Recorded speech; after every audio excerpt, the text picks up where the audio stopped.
स्वागत है आप सभी का मेरे चैनल में, जहां मैं आपके लिए लेकर आती हूं नई नई कहानियां। और आज की कहानी का नाम है विश्वास रखें। कहानी बहुत अच्छी है, उम्मीद है आप अंत तक इस कहानी को ज़रूर सुनेंगे। तो चलिए बिना किसी देरी के हम कहानी शुरू करते हैं। एक राजा का एक विशाल फलों का बगीचा था। उसमें तरह तरह के फल लगते थे।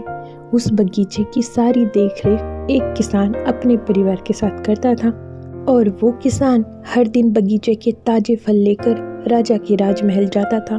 एक दिन किसान ने पेड़ों पर देखा कि नारियल, अनार, अमरूद और अंगूर आदि फल पक कर तैयार हो चुके हैं। फिर वो किसान सोचने लगा कि आज कौन सा फल राजा को अर्पित करे, और उसे लगा कि आज राजा को अंगूर अर्पित करने चाहिए, क्योंकि वो बिल्कुल पककर तैयार है। फिर उसने अंगूरों की एक टोकरी भर ली और राजा को देने चल पड़ा। किसान जब राजमहल पहुंचा तो राजा किसी दूसरे ख्याल में खोया हुआ था और थोड़ा सा नाराज भी लग रहा था। किसान ने रोज की तरह मीठे रसीले अंगूरों की टोकरी राजा के सामने रख दी और थोड़ी दूरी पर बैठ गया। अब राजा उसी ख्यालों में टोकरी में से एक अंगूर उठाता, एक खाता और एक खींचकर किसान के माथे पर निशाना साध कर फेंक देता।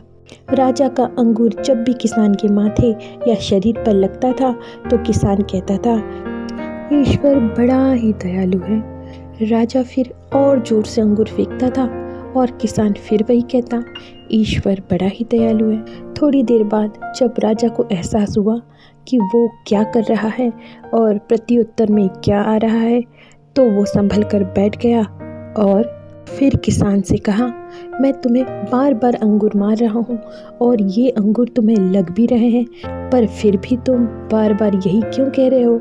ईश्वर बड़ा ही दयालु है।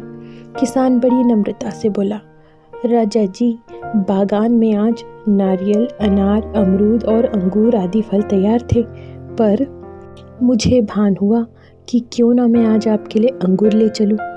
अब लाने को तो मैं नारियल, अनार और अमरूद भी ला सकता था, पर मैं अंगूर लाया।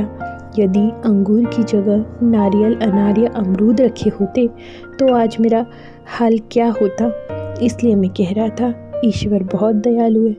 इसी प्रकार ईश्वर भी हमारी कई मुसीबतों को बहुत ही हल्का करके हमें उबार लेता है, पर ये तो हम ही नाशुक्रे हैं जो शुक्र न करते हुए उल्टा उसे ही गुनहगार ठहरा देते हैं कि मेरे साथ ही ऐसा क्यों हुआ, मेरा क्या कसूर था। इसीलिए ईश्वर पर विश्वास रखें और खुश रहें।